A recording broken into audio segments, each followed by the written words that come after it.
Madame, Monsieur, bonsoir, bienvenue dans cette édition. Dans l'actualité toulousaine ce mardi 31 mars, LGV Bordeaux-Toulouse, la commission d'enquête donne un avis défavorable. Une décision qui suscite l'incompréhension des élus du Grand Sud. Les éboueurs dans l'ouest toulousain, les chauffeurs de bus de Tisséo et les généralistes étaient en grève aujourd'hui.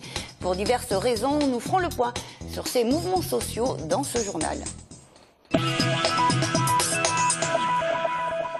Mais tout d'abord, le maire UMP de Tarbes, Gérard Trémège, a été placé en garde à vue ce matin et une perquisition a eu lieu à son domicile. Il est visé par une enquête sur des faits présumés de prise illégale d'intérêt et recel sur fond de transactions immobilières. 6 autres personnes ont été également placées en garde à vue en fin de matinée, dont l'ancien directeur général de service de la mairie de Tarbes et des chefs de service. Les LGV Bordeaux-Toulouse et Bordeaux-Dax remis en question, c'est ce que craignent les présidents des régions de Midi-Pyrénées et d'Aquitaine et ceux de métropole de Toulouse et Bordeaux. En effet, la commission d'enquête publique a rendu hier un avis défavorable sur la déclaration d'utilité publique de ces projets. Les écologistes, eux, sont satisfaits. Les détails avec Sophie Voinis. Selon Martin Malvy, l'argument principal sur lequel se fonde l'avis défavorable de la Commission est un problème de coût et d'usage. A-t-on réellement besoin, à ce prix-là, d'un équipement comme celui-là? C'est l'argument principal de la Commission. Le président de région Midi-Pyrénées dénonce un argument dans l'air du temps. Si on avait raisonné de la sorte, la plupart des grands équipements n'auraient jamais été réalisés. Parce que dans l'immédiat, ils ont un coût, mais 50 ans après, 60 ans après, le coût a été largement amorti. Donc c'est un argument qui est dans l'air du temps, qui reprend ce qu'a dit la Cour des comptes sur l'ensemble du système ferroviaire, sur son équilibre.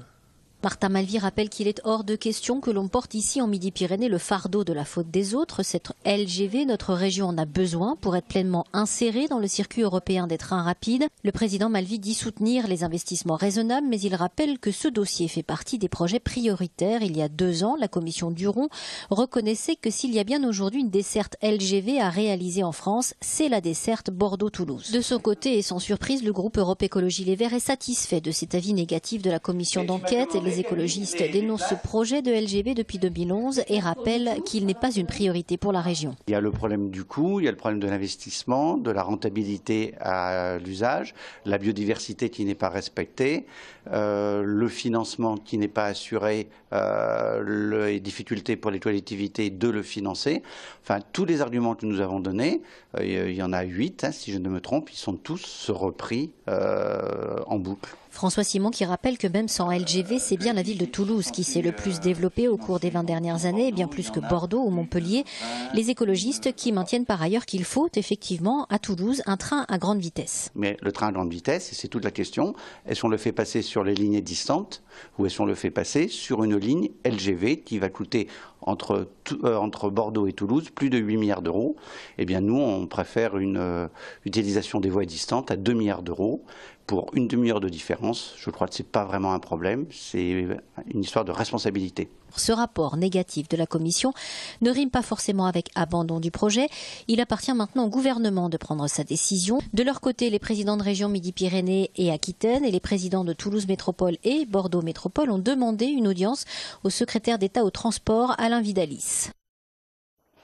Et justement, vous venez de l'entendre hier, le président de Toulouse Métropole, Jean-Luc Moudenc, a écrit au secrétaire d'État au transport, Alain Vidalis. Il a demandé, je cite, une réponse franche de l'État sur ce projet tant attendu par les Toulousains. Il lui a réaffirmé également sa détermination à voir aboutir le grand projet ferroviaire du Sud-Ouest. On écoute Jean-Luc Moudenc au micro de Jean-Marc Lucas et Alain Sorat.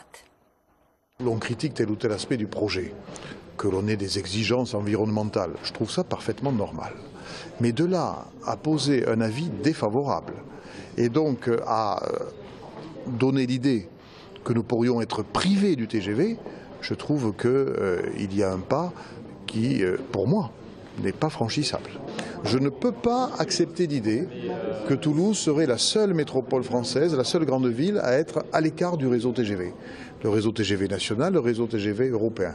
Donc à partir de là, dans le rôle qui est le mien, c'est-à-dire aménageur de la gare Matabiau, je ne vais pas baisser la garde, bien au contraire. Depuis plusieurs mois, je relance ce projet et ce projet il est en phase de décision. C'est-à-dire que nous allons, dans les mois qui viennent, prendre des parties d'urbanisme. Le but, c'est que, à partir de 2016, on lance le démarrage du projet urbain qui s'étalera sur pas mal de temps, on le sait, au moins sur 25 ans. Moi, ce que j'attends du gouvernement, c'est qu'il sorte de son silence. Ça fait des mois et des mois que j'écris au Premier ministre, au ministre des Transports, qu'il sort de son silence, qu'il décide du projet, qu'il le confirme officiellement. Si le gouvernement m'explique dans quelques semaines que finalement il ne peut pas tenir la date de 2024, qu'il faut attendre un peu plus pour des raisons financières, ça ne me fera pas plaisir. Mais je préfère ça plutôt que l'idée que Toulouse ne sera pas desservie et que Midi-Pyrénées doit renoncer. Au chapitre social, ce mouvement de grève des éboueurs dans l'ouest de l'agglomération toulousaine qui dure et exaspère les habitants de Colomiers, d'Aussonne, Beauzelle, Brax, Mondonville, Seille, Tournefeuille et Pibrac. Depuis plus de 15 jours, vous le voyez sur ces images, les ordures s'amoncellent dans les rues. Les grévistes réclament une harmonisation par le haut de leur statut avec celui de leurs collègues de la métropole. Une réunion entre les élus en charge du dossier et les syndicats avait lieu cet après-midi. Réunion écourtée par les syndicats. C'est dire si ce conflit est loin d'être réglé. Les éboueurs ont décidé de reconduire la grève pour une durée illimitée. Réaction des porte-paroles des éboueurs interviewés par Margot Tokajevic. On a encore entendu la même sérénade qu'habituellement, avec une petite nouveauté. Aujourd'hui c'est clair, ils comptent s'en prendre aux plus faibles, c'est-à-dire les nouveaux embauchés. Il y a 6 mois, ils ont levé les primes contractuelles. Et ils ont essayé de nous faire signer un protocole qui n'avait aucun rapport avec la grève, disant que les nouveaux embauchés ne toucheraient pas les mêmes primes que nous, qui sont déjà pas énormes. Hein. Et ensuite, pour ce qui est du motif de la grève, ils veulent revenir sur le régime indemnitaire de Colomiers, qui concerne 80 personnes, qui va s'éteindre de lui-même, hein, avec les départs en retraite ou les démissions. Mais il est hors de question que nous cédions sur ce point. Les agents de Colomiers veulent les primes fonctionnelles, c'est-à-dire des primes liées au travail effectué. Hein. Ils veulent les mêmes que leurs collègues de Toulouse. Alors comme je l'ai notifié aux élus et à nos dirigeants, nous allons attaquer au tribunal administratif, puisqu'il y a une rupture d'égalité évidente. Nous demanderons le rétroactif, ce que nous ne comptons pas faire, parce que nous, de bonne foi. Et la grève continue. On réclame qu'il y ait les mêmes primes pour les mêmes travailleurs, c'est-à-dire que Toulouse ou Colomiers ou Blagnac, tous les dépôts qu'il y a, touchent les heures de nuit pareilles et les heures du matin pareilles, les primes de lève-tôt. On ne demande pas la lune, nous, on demande qu'on touche les mêmes primes. À noter que depuis vendredi dernier, Toulouse Métropole a mis en place un service minimum de ramassage des ordures pour les établissements qui exigent un niveau de salubrité minimum, comme les écoles et les hôpitaux. Un service assuré par Veolia qui fonctionnera à nouveau demain, mais rien n'est prévu pour les particuliers. Social toujours avec la grève des agents de Tisséo qui continuait aujourd'hui. Ils réclament une augmentation de salaire plus importante que celle proposée par la direction. Conséquence depuis hier pour les usagers, un trafic des bus perturbé le matin et entre midi et 2. L'intersyndicale menace de réitérer la grève demain encore. Le préavis qu'elle a déposé courant jusqu'à juin. La direction de Tisséo en appelle à la responsabilité des salariés compte tenu du contexte financier de la métropole. Pour toute information sur l'état du service des bus en temps réel, une adresse, celle de Tisséo, www.tisséo.fr. Et pour clore ce chapitre social, alors que l'Assemblée nationale entamait ce mardi l'examen de la loi santé, les généralistes étaient encore mobilisés dans plusieurs villes de France contre ce projet de loi de la ministre Marisol Touraine. À Toulouse, ils se sont rassemblés devant la permanence de la députée Catherine Lemortan, car elle est également la présidente de la commission des affaires sociales à l'Assemblée.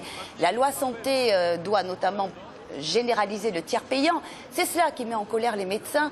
Les syndicats ont appelé à une journée santé morte et incitent également les généralistes à augmenter le tarif de leur consultation de 23 à 25 €. On écoute Michel Combier, co-président de la Confédération des syndicats médicaux français, au micro de Jean-Marc Lucas et Alain Sorat. C'est un mouvement de protestation qu'a lancé un syndicat. Je vous ai dit que je ne porterai pas de jugement de valeur là-dessus, parce que chacun est libre de ses mouvements de protestation. Ça a été le cas, nous, il y a 2 ans, on avait fait pareil pour 23 € au lieu de 22. Donc je ne vais pas jeter la pierre à ceux qui sont en train de le faire. Mais je pense quand même que à un moment, il faut que les gens sentent quand même que la rémunération du médecin doit être correcte. Je vous ai dit, pas pour qu'il gagne plus, mais pour qu'il puisse s'organiser, parce qu'il a besoin d'avoir dans sa vie de tous les jours des gens qui l'aident, des gens qui lui apprennent, qui l'aident un petit peu à mieux accueillir les patients. Et d'ailleurs, une secrétaire, quand vous en avez une, ce qui est mon cas, avec mes 3 autres associés, vous vous rendez compte qu'elle rend beaucoup plus de services aux patients, en prenant des rendez-vous, en les accueillant, en leur préparant les papiers, plutôt qu'aux médecins. C'est aujourd'hui la fin de la trêve hivernale et cela induit bien souvent la fermeture de places d'hébergement d'urgence pour les plus démunis. Cette année, en Haute-Garonne, un département réputé pour son manque chronique de places d'accueil, la tendance commence à s'inverser. Le monde associatif constate les volontés conjointes de la préfecture et la ville de trouver des solutions pérennes d'hébergement au-delà de la période hivernale. Marlène Canal. Si des efforts ont été faits en termes d'hébergement cette année, cela se traduit déjà par un nombre de nuitées d'hôtel en augmentation, soit 400 chaque jour contre 200 l'an dernier, même si pour certains la réponse ne semble pas forcément être adaptée à la situation. C'est pas du tout pour les familles. Je changeais 4 ou 5 hôtels peut-être. Et c'était plus dur les hôtels qui sont en centre-ville de Toulouse. J'ai expliqué tout à l'heure que tu peux avoir un toilette dans un hôtel 50 personnes. Tu peux emmener ma petite fille, elle était 3 ans.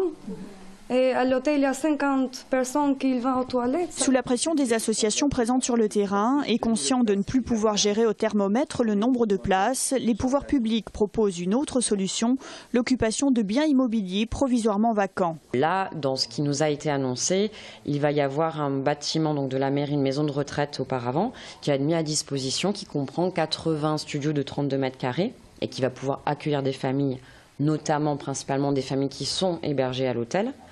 Et dans 3 mois, environ 3 maisons qui appartiennent aussi à la mairie et qui sont mises à disposition pour de l'accueil d'urgence. Avec la centaine de places hivernales maintenues à l'année, comme le prévoit le plan annoncé par Sylvia Pinel, ce serait donc près de 400 places qui seraient créées en 2015. Pour autant, dans la pratique, la gestion des places reste difficile. Au 30 mars sur le 115, on était à 84% de refus. D'habitude, on tourne plutôt autour de 90-95. Ce 84% de refus s'explique parce qu'on a pu mettre à l'abri 6 femmes victimes de violences conjugales, ce qui fait de suite descendre le taux de réponse négative. La situation est toujours aussi dramatique pour nous, puisque hier, on était à 35 réponses négatives pour les hommes, 6 réponses négatives pour des femmes, 8 réponses négatives couples et 14 pour des familles. Des chiffres qui se basent sur les personnes qui appellent et qui arrivent à joindre quelqu'un au 115. Aujourd'hui, en Haute-Garonne et principalement à Toulouse, on estime à 1000 le nombre de personnes qui auraient encore besoin d'un hébergement. Ainsi s'achève cette édition. Merci de l'avoir suivi. Très bonne soirée à tous.